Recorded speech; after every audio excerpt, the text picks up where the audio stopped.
Apocalipse, Introdução, parte 2.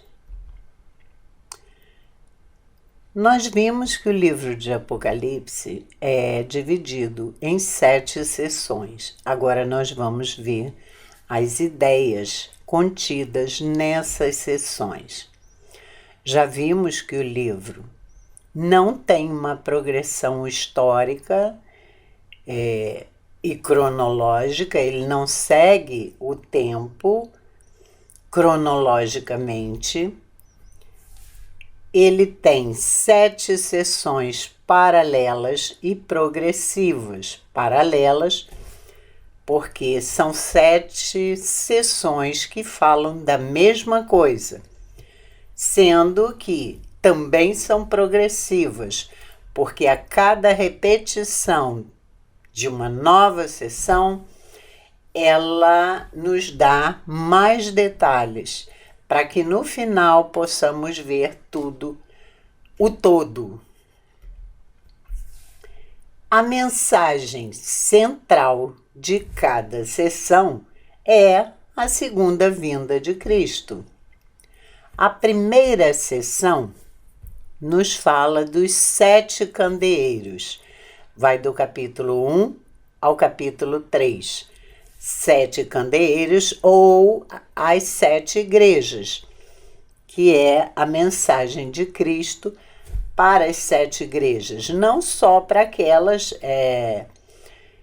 O 7 é um número simbólico, mas que nos remete não só àquelas igrejas, até porque haviam muito mais do que 7 igrejas, mas até os dias atuais, para a igreja de hoje. No meio do primeiro capítulo, nós temos em Apocalipse 1, versículo 7, eis que vem com as nuvens, e todo olho verá, até quantos os transpassaram, e todas as tribos da terra se lamentarão sobre ele. Bom, na verdade, isso aí não deixa de ser uma descrição da segunda vinda de Cristo. Então, nós vamos ver que em cada seção há essa descrição da segunda vinda. A segunda seção nos fala dos 7 selos, dos capítulos 4 a 7. Nela, nós vemos no início que João chora, porque não existe uma pessoa que possa abrir aqueles 7 selos, o livro com os 7 selos. Na verdade, esse livro é o livro da nossa história. Os selos são as determinações de Deus, a lei que Deus determinou que fosse cumprida para a consumação dos séculos. Toda a determinação, todos os decretos de Deus para a consumação dos séculos. E João chora porque não existe ninguém, nem homem, nem anjo, ninguém. Mas alguém diz a ele que sim, o Cordeiro é digno, porque ele venceu e comprou para si com o seu sangue muitos, e venceu porque obedeceu ao Pai, ele deu a sua vida, foi ressuscitado, foi exaltado, e somente ele é digno de abrir o livro e os selos. Então, nós vemos logo no início essa descrição de que somente ele é digno, que ele toma o livro da mão do Pai e vai abrindo os selos, que são as determinações, coisas que ele mesmo disse que haverão de acontecer em Mateus 24. É o livro da história. Mas antes, como eu disse, João nos mostra o trono no capítulo 4. Por quê? Para mostrar aquelas pessoas que iriam ler o livro do Apocalipse, entender e ouvir, porque na verdade o livro era enviado às igrejas e era lido e as pessoas ouviam que o mundo não está sem controle. Como diz o pastor Hernandes, não é um caminhão sem freio descendo ladeira abaixo. Ele está sob o controle e a soberania de Deus. E tudo acontece por essa soberania, porque essa é a mensagem que o livro passa, que Deus está no controle e que vamos vencer no final. Os selos, o que são? São as lutas, as provas, as tribulações e até as perseguições, porque nós haveremos de passar. O Senhor Jesus foi muito claro em Mateus capítulo 24, quando ele diz, os discípulos perguntam, quais são os sinais da sua vinda? E ele diz, tudo o que iria acontecer. Vocês vão ouvir falar de guerras, rumores de guerra, haverá fome, haverá doenças, feras, enfim. Tudo o que ele falou é o que contém o selo. Ali ele já estava anunciando o que viria. E esses selos, quando ele sobe e abre os selos na sua primeira vinda, depois que ele vai ao céu, ele abre esses selos que são as lutas, as provas, as tribulações e até as perseguições, porque a igreja ia passar. E em Apocalipse 6:12, diz assim: vi quando o Cordeiro abriu o 6º selo e sobreveio grande terremoto. O sol se tornou negro como saco de crina, a lua toda como sangue. As estrelas do céu caíram pela terra como a figueira, quando abalada por vento forte deixa cair os seus figos verdes. E o céu recolheu-se como um pergaminho quando se enrola. Aqui nós vemos perfeitamente uma cena de que? Da segunda vinda de Cristo, na hora do juízo. Quando ele vier, haverá grande terremoto. Na verdade, é o 6º selo. Nós vamos ver lá na frente o que são os selos, quais são eles. Mas aqui é o 6º selo, que já nos remete ao final. Ou seja, a sessão dos selos, ela começa com Jesus subindo após a primeira vinda, tomando das mãos do Pai o livro que controla, que tem as determinações da história, e começa a abrir os selos. E isso vem acontecendo até chegar ao 6º selo. E aí no 6º selo nós temos a descrição da segunda vinda. Então nós podemos perceber que do início temos a primeira vinda e vamos até a segunda vinda. E aí nós vemos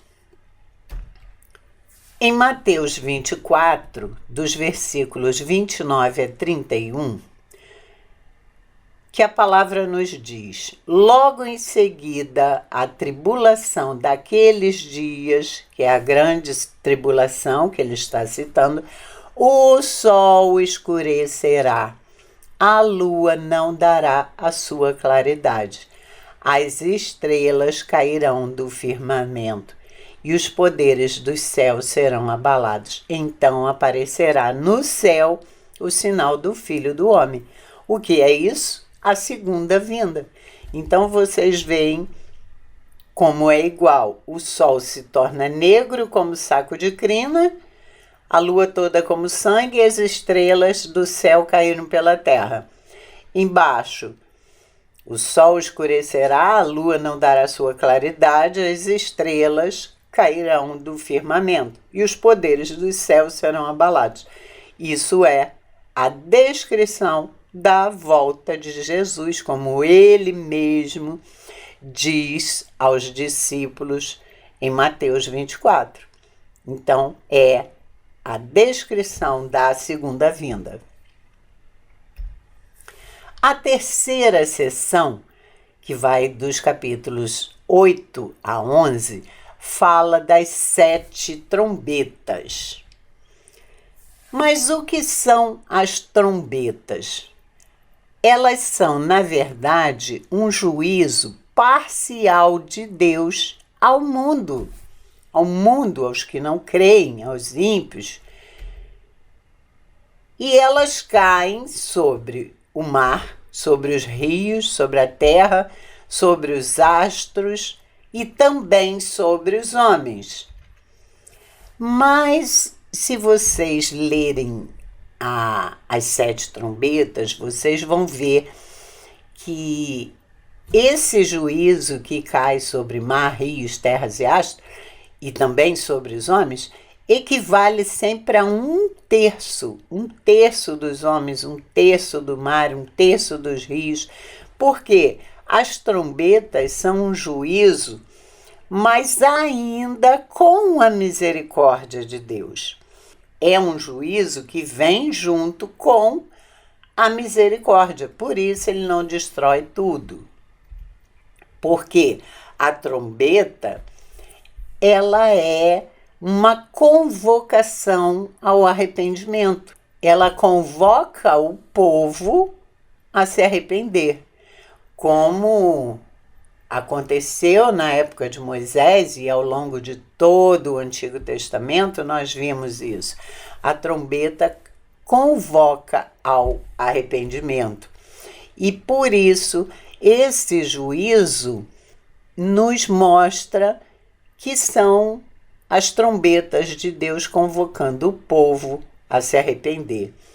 Porque, na verdade, hoje, quando acontecem terremotos e muitas outras coisas, a ciência, as pessoas, normalmente os incrédulos, eles vão dizer que são coisas da natureza, que é devido ao clima, que é devido à destruição da floresta amazônica, enfim. Mas a natureza, ela não age por si mesma, ela não sabe se destruir, ela não pode fazer nada.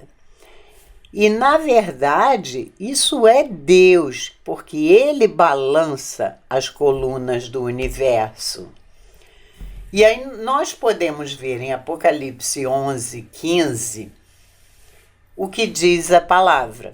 O 7º anjo tocou a trombeta, e houve no céu grandes vozes dizendo: o reino do mundo se tornou de nosso Senhor e do seu Cristo, e ele reinará pelos séculos dos séculos.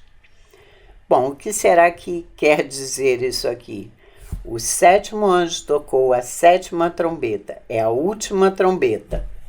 O reino do mundo se tornou de nosso Senhor e do seu Cristo. Quando será que isso vai acontecer?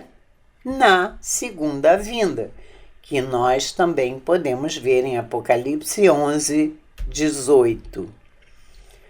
Em 1 Coríntios 15, versículo 24, o apóstolo Paulo nos fala: e então virá o fim, quando ele, Jesus, entregar o reino a Deus e Pai, quando houver destruído todo o principado, bem como toda a potestade e poder. Então, o reino se tornou de seu Cristo e depois ele devolve esse reino ao Deus e Pai, quando ele destruir todos os seus inimigos. Então, nós podemos ver que no final, lá na 7ª trombeta, nós temos uma descrição da segunda vinda. E também em Apocalipse 11:18, a palavra nos diz: na verdade, as nações se enfureceram. Chegou, porém, a tua ira, e o tempo determinado para serem julgados os mortos, para se dar o galardão aos teus servos, os profetas, aos santos e aos que temem o teu nome, tanto aos pequenos como aos grandes, e para destruires os que destroem a terra. Isso aí nós podemos perceber que é uma descrição da segunda vinda e do juízo de Deus. O julgamento dos mortos é o que nós percebemos aí. Os mortos serão julgados e há de se dar o galardão aos servos, aos profetas, aos que temem o nome do Senhor, né? A qualquer um. E destruírem os demais, os que destroem a terra, os iníquos. Não é que destrói através da natureza, mas os que destroem espiritualmente também. Então, nós temos aqui uma cena do julgamento dos mortos, que acontece quando? Depois da segunda vinda. E todos serão julgados, os que morreram e os vivos. A quarta sessão, dos capítulos 12 a 14, ela nos fala do quarteto do mal, ou seja, o levantamento do quarteto do mal. O quarteto do mal são os aliados do dragão. Se você vê o capítulo 12, diz que o Senhor Jesus subiu e como ele venceu o dragão foi expulso do céu. Isso está no capítulo 12. E a palavra ainda diz que ele veio para a terra. E ai de vocês que estão na terra, porque ele desceu cheio de ira, sabendo que pouco tempo lhe resta.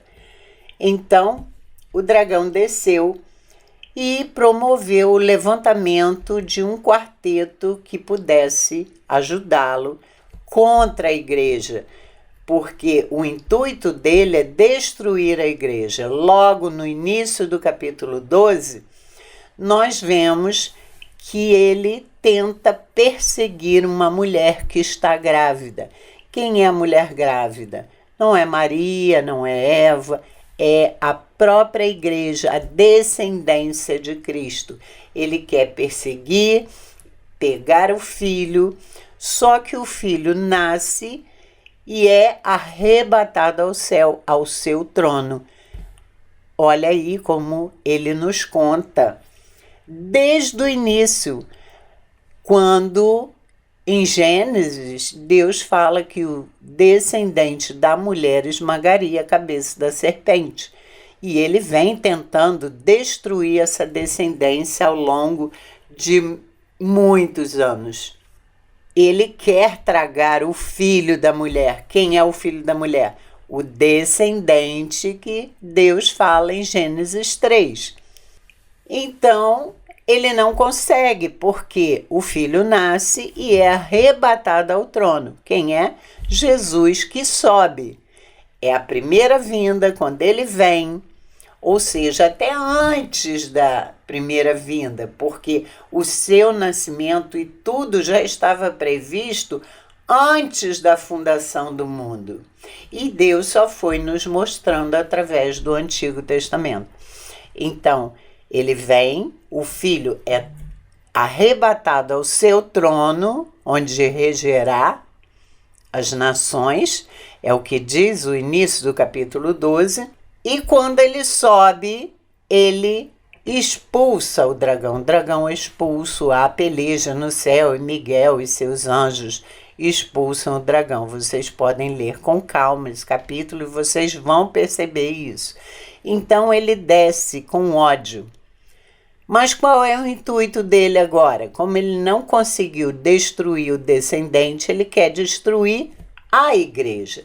Então o capítulo 12 fala do levantamento do dragão, que, como diz o próprio capítulo, é o diabo, Satanás, a antiga serpente. O capítulo 13 nos mostra o levantamento da besta que surge do mar, que é o anticristo, e a besta que surge da terra, o falso profeta.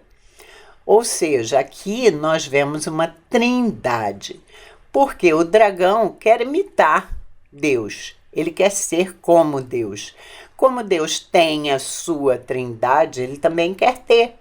Então ele quer ser o Deus da trindade dele, ele quer ser o chefe, com mais dois aliados, que é o anticristo e o falso profeta. Ou seja, o anticristo seria o filho do dragão e o falso profeta, que representaria a religião como o Espírito Santo de Deus. A religião não, a espiritualidade, né? Ele quer imitar Deus, então ele precisa desses aliados. Mas também tem um outro aliado, que é chamado a Grande Babilônia, ou a Grande Meretriz, que surge no capítulo 14. A igreja sempre esteve em inimizade com o mundo, mas ela vence o mundo. Então nós podemos ver em Apocalipse, capítulo 12, versículo 11, o que diz a palavra. Eles, pois, o venceram por causa do sangue do Cordeiro e por causa da palavra do testemunho que deram. E mesmo em face da morte, não amaram a própria vida. O que isso quer dizer?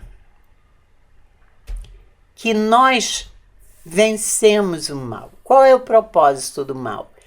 Não é pegar as vidas, não é matar o cristão. O propósito do mal é levá-lo à apostasia, tirá-lo da igreja, tirar a sua fé.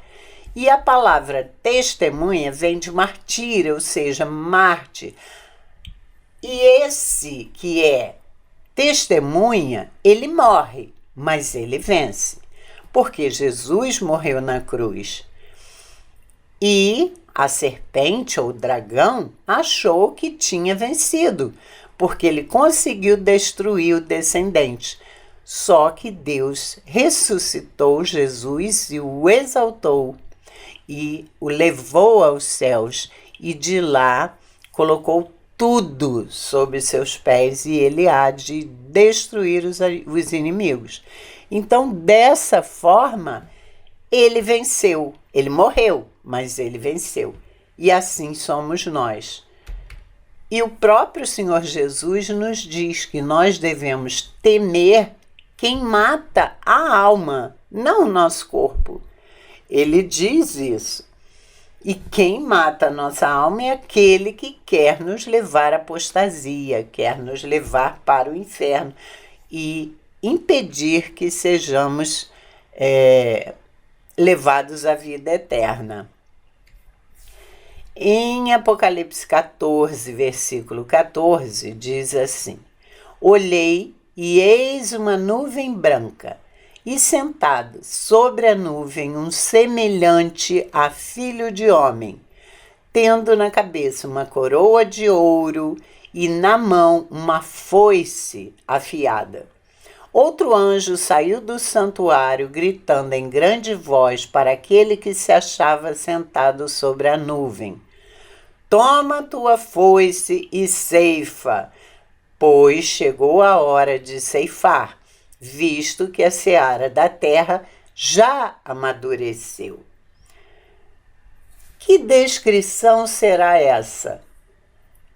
Vi numa nuvem um semelhante a filho de homem. Jesus vem numa nuvem, tendo na cabeça uma coroa de ouro, ele é o rei, e na mão uma foice afiada. Isso é simbólico, né?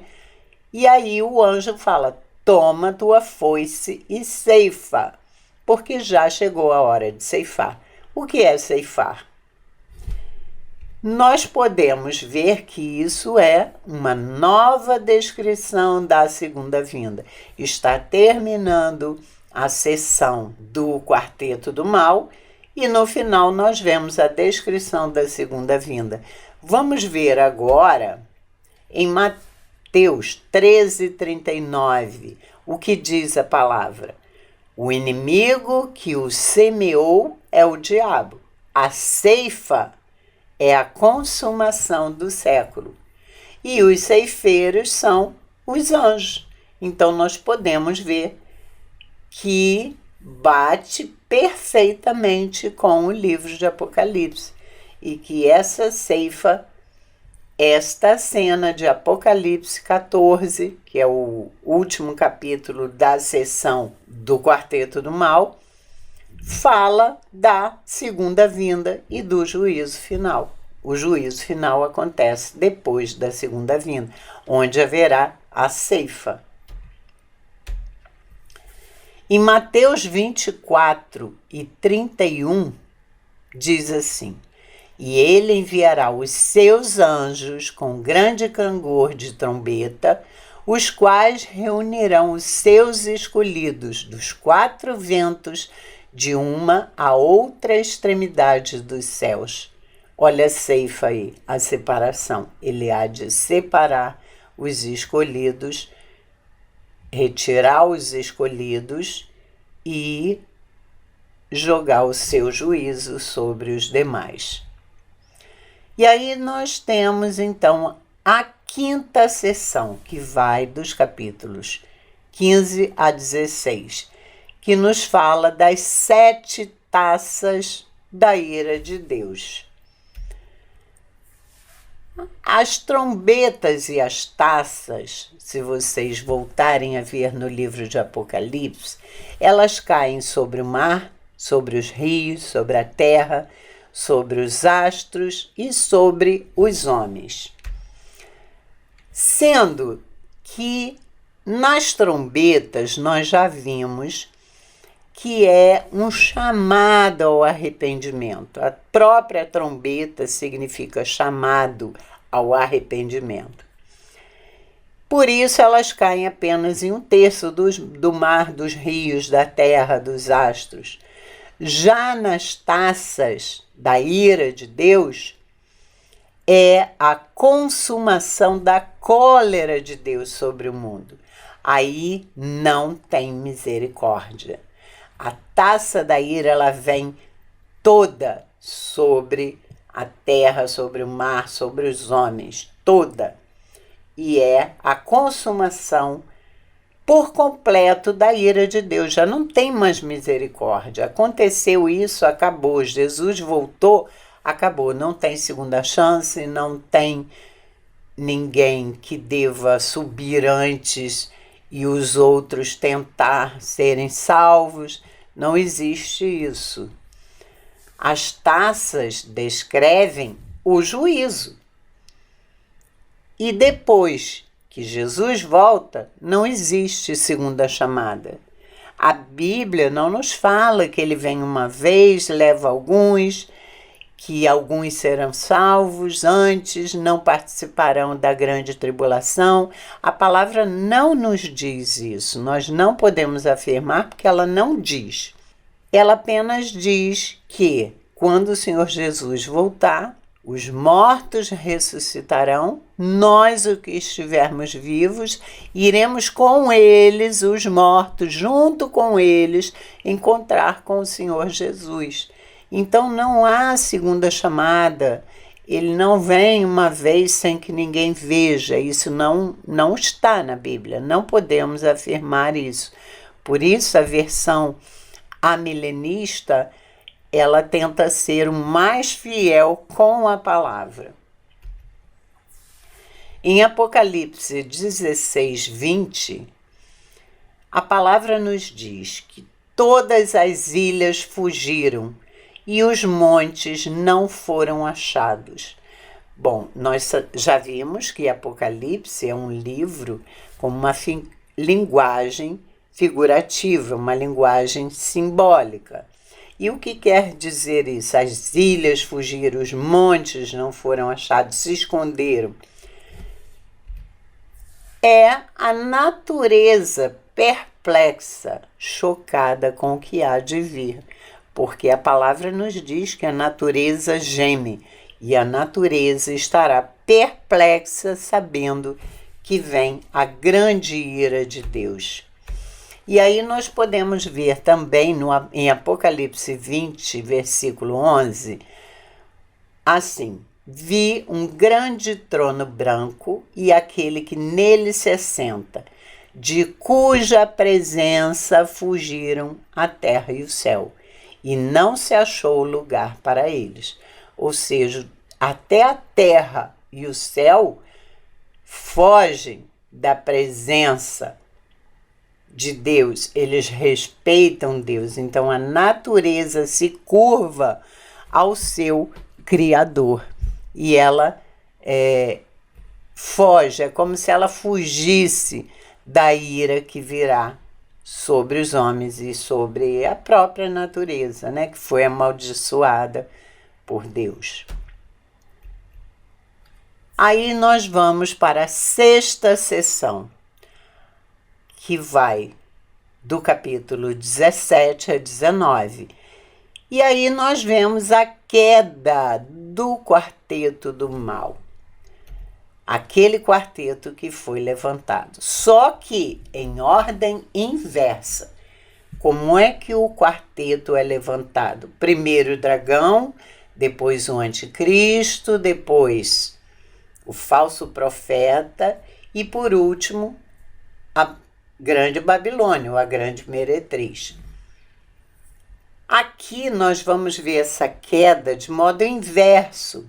Dos capítulos 17 e 18, nós veremos a queda da grande Babilônia, da grande meretriz, que não é uma pessoa, não é um aliado como o anticristo. O anticristo será uma pessoa, mas a Babilônia não é uma pessoa, é um sistema político, econômico e religioso corrompido, que tira as pessoas, que seduz as pessoas, que leva para as trevas, que leva para a idolatria. Vocês podem ver perfeitamente que hoje o nosso sistema político é totalmente corrompido. Também o religioso muitas vezes é corrompido. E o econômico também. Pessoas que vivem para riquezas, para bens, para conseguir coisas que não ajudam aqueles que precisam, que, pelo contrário, roubam dos que precisam para si mesmos. Então, isso é a grande Babilônia. É todo o sistema político que o dragão traz com ele, com a ajuda de todo o quarteto do mal, né? E instala no mundo. E isso é quando ele desce. Se vocês virem o capítulo 12 de Apocalipse, quando ele é expulso do céu, ele já vem para a terra. E quando ele é expulso do céu? Quando Jesus sobe. Então, desde aquela época, ele já está trabalhando essas coisas. Esse sistema político que é criado por ele para seduzir as nações, vem destruindo as pessoas, vem levando as pessoas para as trevas desde aquela época. E temos isso tudo até hoje, todo um sistema que cada vez mais vai se corrompendo e vai ficando cada vez mais distante de Deus. Então, todo sistema prostituído que se opõe a Deus é a grande Babilônia. É aquilo que ele cria. Se Deus nos dá a sua graça e nós passamos a mudar, a nos transformar e começamos a mostrar os frutos, o sistema do dragão é completamente diferente. É tirar da luz e levar para as trevas. É corromper os cristãos. É isso que ele quer. Apocalipse 20, versículo 11, fala da noiva do Cordeiro. E há um contraste aqui entre a noiva do Cordeiro e a meretriz, né? Porque ele quer ser como Deus. E como Jesus tem a sua noiva, que é a igreja, ele tem a sua meretriz, que é o sistema que prostitui, que seduz as pessoas e os leva para a idolatria. Então, em Apocalipse 19, versículo 11, nós vemos assim: vi o céu aberto e eis um cavalo branco. O seu cavaleiro se chama Fiel e Verdadeiro. Quem é chamado fiel e verdadeiro? Nosso Senhor Jesus, né? E julga e peleja com justiça. Está vestido com um manto tinto de sangue. O que quer dizer? Isso é uma linguagem figurada. O manto tinto de sangue é o sangue que ele derramou por nós. E o seu nome se chama Verbo de Deus. Quem é o Verbo de Deus? Cristo Jesus. E seguiam-no os exércitos que há no céu, montando cavalos brancos com vestiduras de linho finíssimo, branco e puro. Quais são esses exércitos que há nos céus? Os anjos e aqueles que estão em Cristo, estão com ele, desde Abel até o último a ter morrido em Cristo. Todos estão nos céus. E eles vêm montando cavalos brancos com vestidura de linho finíssimo, branco e puro. Por que branco? Porque o branco simboliza a justiça, a santidade de Deus. Então, o reinado de Cristo não é na terra, mas no céu. Nós podemos ver que ele é rei e que ele vem dos céus com os salvos que voltam com ele em glória. O linho, como eu falei, significa a justiça. E a batalha final, que é citada em Armagedon, não vai existir. Isso é linguagem figurada também. Não há de existir nenhuma batalha. Em Apocalipse 19:15, a palavra nos diz: sai da sua boca uma espada afiada, para com ela ferir as nações. E ele mesmo as regerá com cetro de ferro, e pessoalmente pisa o lagar do vinho do furor da ira do Deus Todo-Poderoso. A espada afiada, com ela ele há de ferir as nações. E vai reger as nações com justiça, com cetro de ferro. E ele mesmo, pessoalmente, pisa o lagar do vinho. O que é lagar? O lugar onde o vinho ficava ali derramado. A uva era pisada e o vinho escorria para aquele lagar. Mas é um vinho especial, é o vinho do furor da ira de Deus. Então ele mesmo pessoalmente vai cuidar disso. Nós estamos vendo o quê? Uma cena do juízo da segunda vinda. A segunda vinda de Cristo e o juízo. Em Apocalipse 19:16, diz assim: tem no seu manto e na sua coxa um nome inscrito: Rei dos Reis e Senhor dos Senhores. Isso aí nos descreve o quê? A volta gloriosa e vitoriosa de Jesus. A segunda vinda para o juízo final. Então nós percebemos que no último capítulo dessa sessão, que é o capítulo 19, nós temos de novo a descrição da segunda vinda e do juízo final. Nós sabemos que o anticristo será um homem. Paulo nos diz isso. Não é como a grande Babilônia, que é um sistema. E esse homem tem o número 666, não é 666, 666.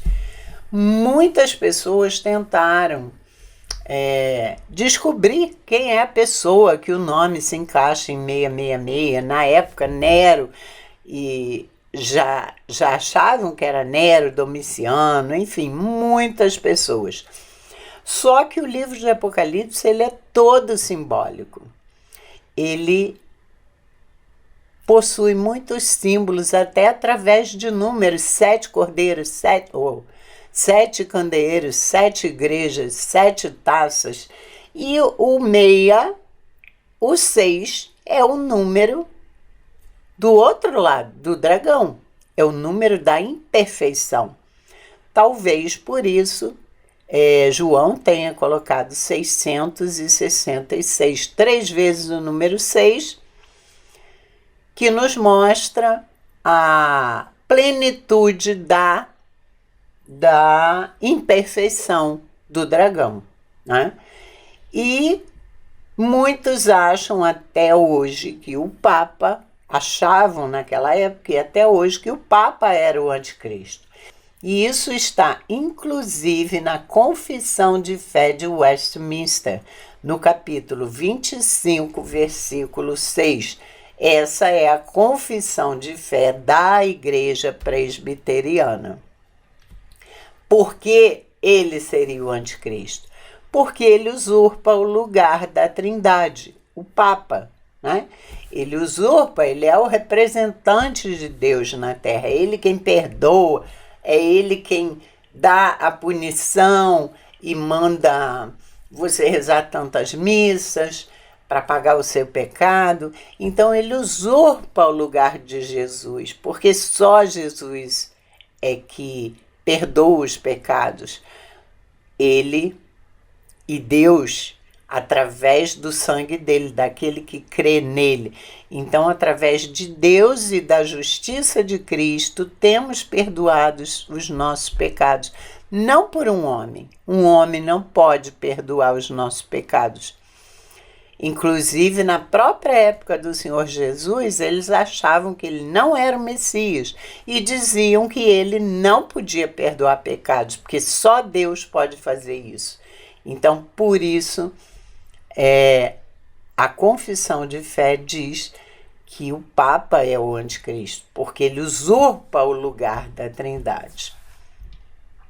O anticristo será, com certeza, um líder político, provavelmente, porque ele há de dominar sobre toda a terra.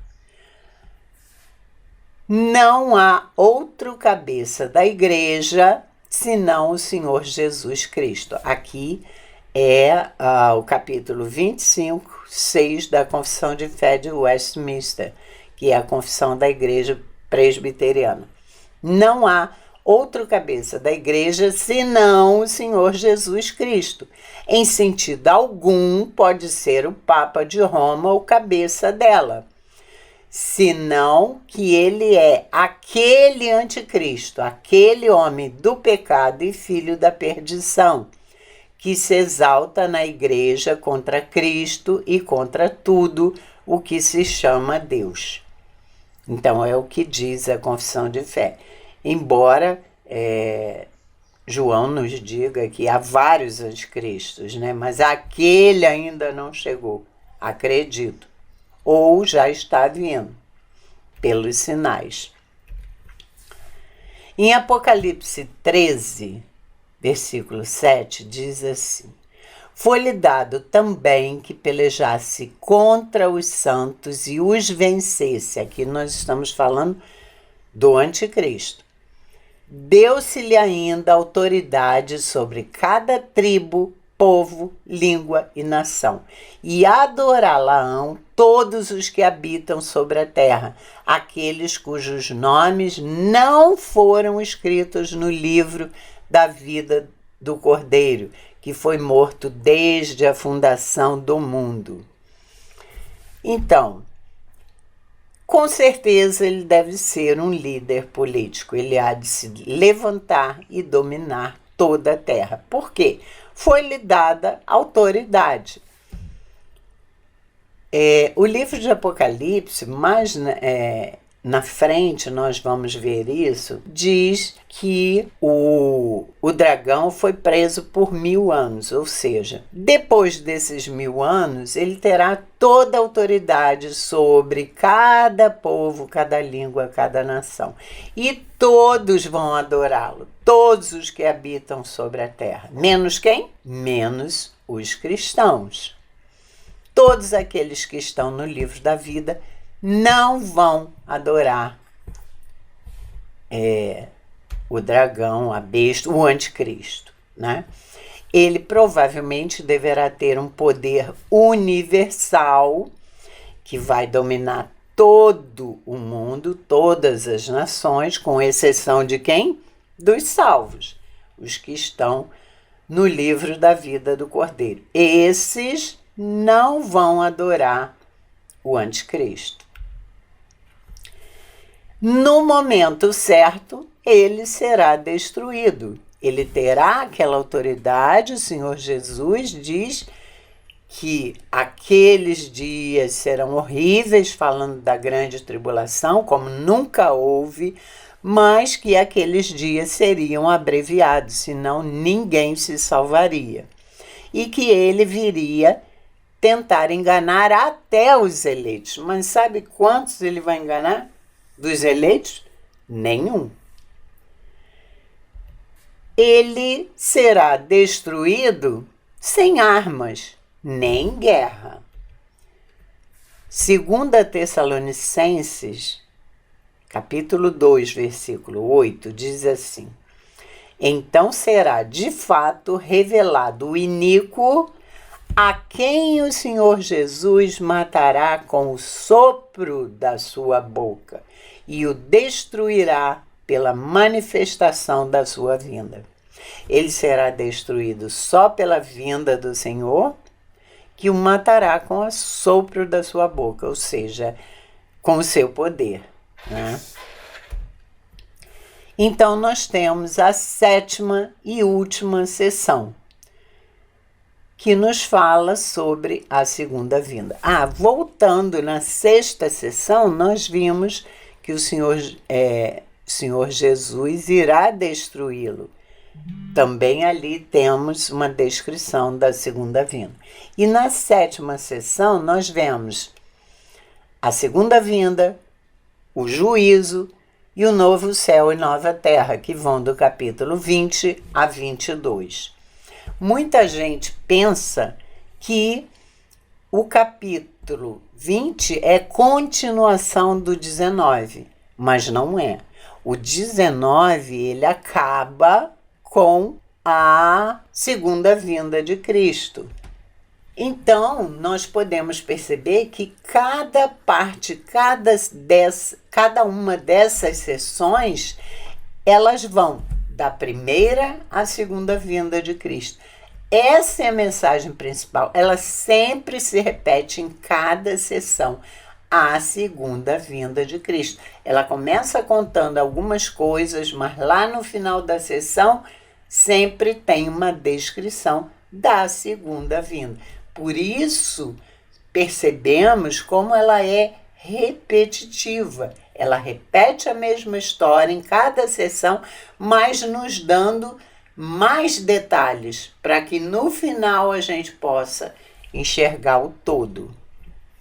O capítulo 12 nos fala do mal que persegue a igreja, né? Porque nós sabemos que o dragão, ele quer perseguir a igreja, ele quer matar o filho. Nós vemos logo no início que ele primeiro quer matar o filho da mulher que está grávida, que é a igreja de antes, a descendência de Jesus, aqueles que creem em Jesus. Toda a descendência desde Abel até a vinda de Jesus. É a igreja do Antigo Testamento, que também era salva pela fé, como Abraão. A palavra nos diz que Abraão foi salvo pela fé. Então, ele quer matar o filho da igreja, que é Jesus, mas ele não consegue. Então, o que lhe resta fazer? Ele é expulso do céu e aí ele quer perseguir a igreja. Ele tem um tempo em que ele há de perseguir a igreja. E é o que ele faz. E aí, no capítulo 20, nós retornamos para a primeira vinda. Retornamos novamente para o que diz na primeira vinda. Nós podemos ver em Apocalipse 20, versículo 1. Então vi descer do céu um anjo. Tinha na mão a chave do abismo e uma grande corrente. Ele segurou o dragão, a antiga serpente, que é o diabo, Satanás, e o prendeu por 1000 anos. Aí vocês podem ver. Um anjo tinha a chave do abismo e uma grande corrente. Segura o dragão e o prende por 1000 anos. O que quer dizer isso aí? Nós sabemos que o Apocalipse é uma linguagem figurada. O dragão, ele é um espírito. E como espírito, será que ele pode ser preso com uma corrente? Claro que não, né? Ninguém prende um espírito com uma corrente. Então, nós temos que entender os símbolos que existem no livro de Apocalipse. Esses símbolos formam essa linguagem figurada e nós temos que entender esses símbolos. E o que vem a ser essa grande corrente? Como ele é preso? Nós podemos lembrar que a prisão de Satanás nos remete a uma história contada pelo Senhor Jesus, que fala sobre o valente. O valente tem uma casa. O valente é o dragão. Ele tem uma casa e tem bens em segurança. Quem são os bens do valente? As pessoas, né? Que estão com ele, que estão sob a potestade de Satanás. Em Lucas 11, 21, nós vemos o seguinte: quando o valente, bem armado, guarda a sua própria casa, ele está bem armado, ele guarda a casa dele, ficam em segurança todos os seus bens. Quais são os bens dele? As pessoas. Sobrevindo, porém, um mais valente do que ele, quem seria o mais valente? O Senhor Jesus. Vence-o, tira-lhe a armadura em que confiava. Ele confiava naquele poder, naquela autoridade dele, e o Senhor Jesus vence, tira essa armadura e lhe divide os despojos. O que quer dizer isso? Tira as pessoas do poder dele. É um modo figurado, ele vai tirar um, tira outro. Ele tem autoridade para tirar quem ele quiser das mãos do valente. Em Atos 6, aliás, não é 6, perdão, é 26, 18.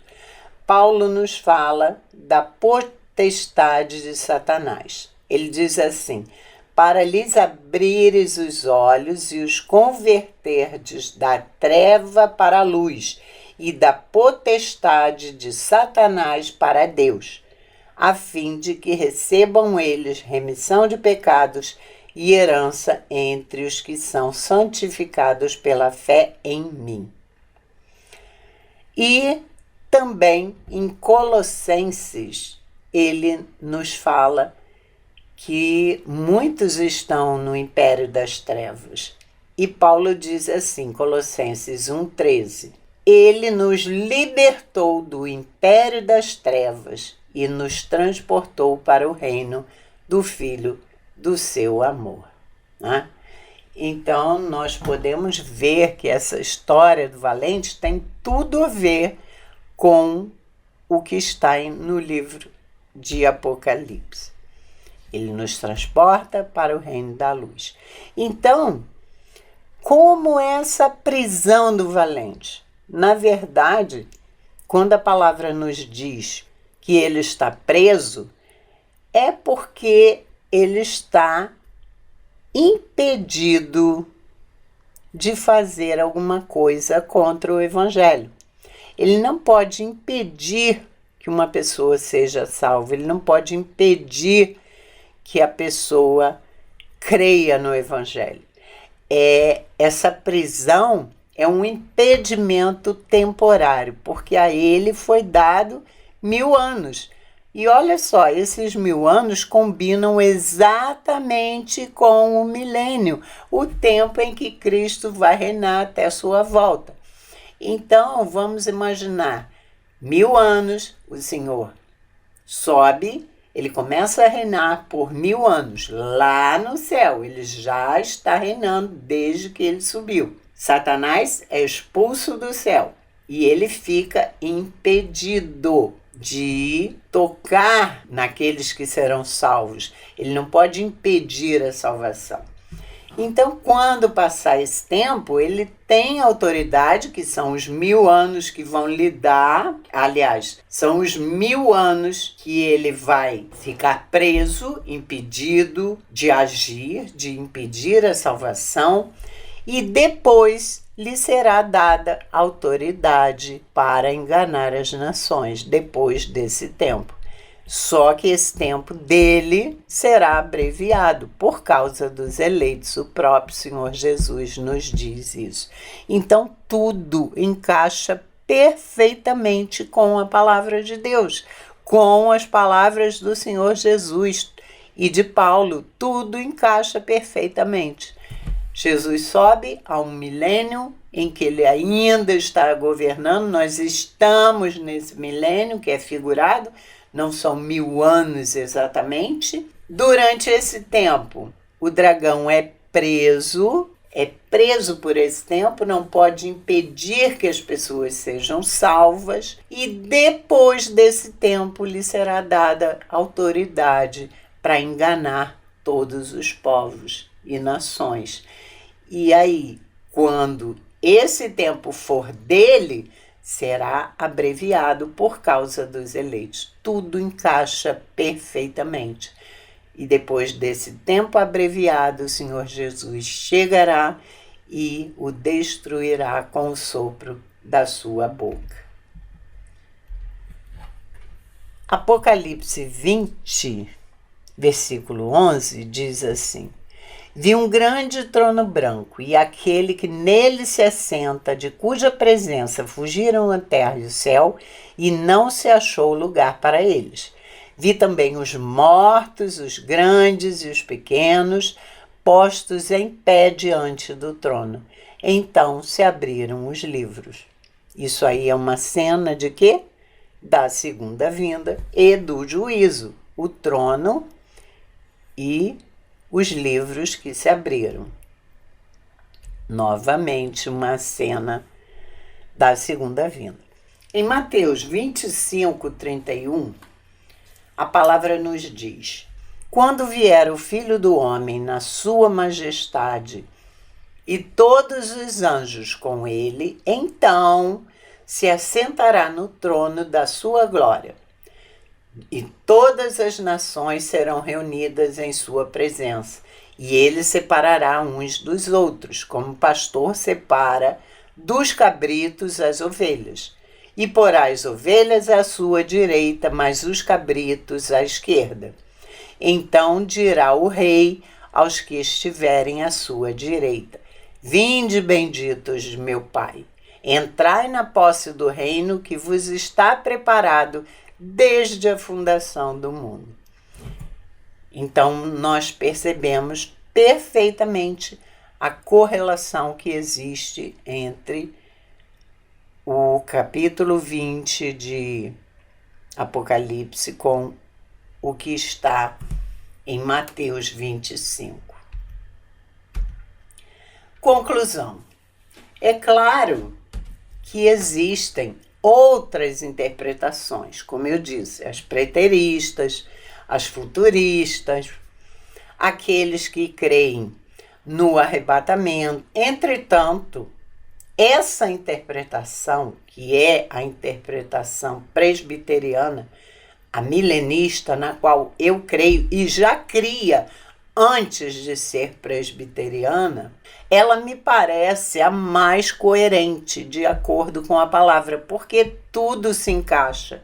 Nós vimos esse milênio que se encaixa perfeitamente com o tempo do reinado de Cristo. Então,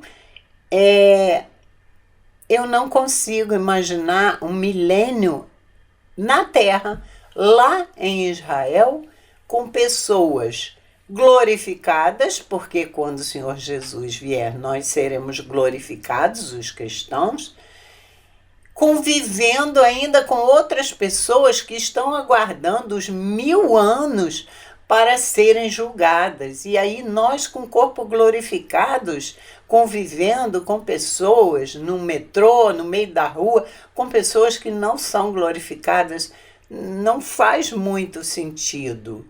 Por isso é que essa interpretação amilenista eu acho a mais coerente. Mas não é motivo para brigarmos com outros irmãos que não creem dessa forma. Cada um escolha a sua interpretação e devemos respeitar. O que nós podemos brigar, sim, são contra as doutrinas. Se ele não crê na segunda vinda, isso é uma doutrina. Aí sim podemos brigar. Se ele não crê na ressurreição, isso é uma doutrina. Mas quanto à salvação, se crê na salvação, se crê em Cristo, que ele foi ressuscitado e que ele vai voltar, isso é o importante para aqueles que estão salvos. E não devemos brigar por causa disso, porque existem várias interpretações. Só que estudando nós temos outras visões. E estudar é bom, porque eu que estudei muito o livro do Apocalipse, eu sou apaixonada por ele, eu passei a ter uma outra visão. Tudo que acontece no mundo, eu vejo a soberania de Deus em tudo. Isso é muito bom, porque nós podemos perceber que o mundo parece estar descendo ladeira abaixo. Que os valores estão trocados. Hoje o que é mal é bom, o que é bom é mal, o que é bem é mal, enfim, tudo está trocado. Mas Deus já tem tudo preparado para a história. Tudo já está determinado. Às vezes até alguns falam, né? O mar já não existe, isso está em Apocalipse. Aí a pessoa pensa assim, poxa, eu adoro o mar. Como não vai existir o mar? Só que o livro de Apocalipse é uma linguagem figurada. Onde João estava, ele estava numa ilha, cercada pelo mar. Ele não podia deixar a ilha por causa do mar, ele estava preso. Então, o mar para ele significava prisão. Por isso, ele também nos diz que lá o mar já não existe, ou seja, ele não está mais numa ilha, ele está livre, ele tem liberdade. Ele está lá hoje, livre. E o mar já não existe para ele, já não impede mais a liberdade dele. E o que ele nos fala sobre a Jerusalém de ouro é tudo muito bonito, que a cidade será de ouro, maravilhosa. Toda aquela descrição que ele nos faz também é um sentido figurado. Que ela vai ter tantas partes, ou seja, tudo aquilo é um sentido figurado para tentar demonstrar a beleza do que é, porque é inimaginável para nós. Nós não conseguimos imaginar as coisas que serão. Nós não conseguimos de forma alguma imaginar como será o novo céu e a nova terra. Por isso nós devemos ler, estudar o livro de Apocalipse, porque assim nós somos fortalecidos na fé. E acabamos tendo certeza de que nós já somos vencedores, porque ele nos passa essa mensagem. Tudo já está determinado e no final, onde vai parar o dragão, o anticristo? Todos no lago de fogo, até a morte. E nós seremos vencedores.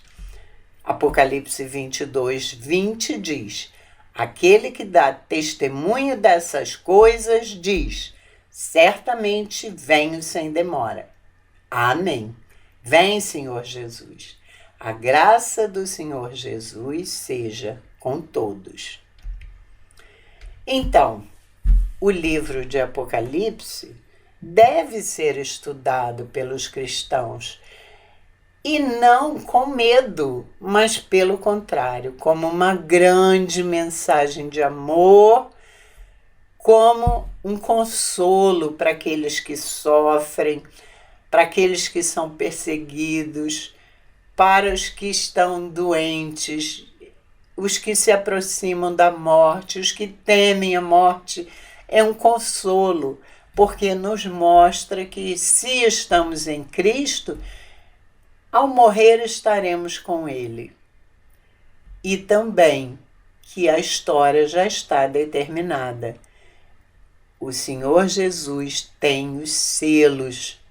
Ele abriu os selos e tudo o que está determinado há de acontecer. E que no final ele virá e destruirá todos os inimigos. E nós seremos vencedores e passaremos a viver a eternidade com ele. Aqui eu quero deixar os meus agradecimentos novamente aos reverendos Augustus Nicodemos, Hernandes Dias Lopes e Leandro Lima, do Instituto Reformado São Paulo, onde eu fiz o curso de Apocalipse.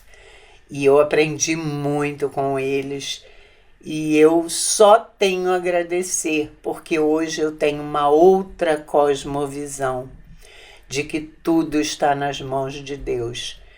Que venha coronavírus, que venha guerra, que venha tudo, porque tudo isso já está determinado. E nós sabemos que quando morremos, nós vencemos, porque estaremos com Cristo.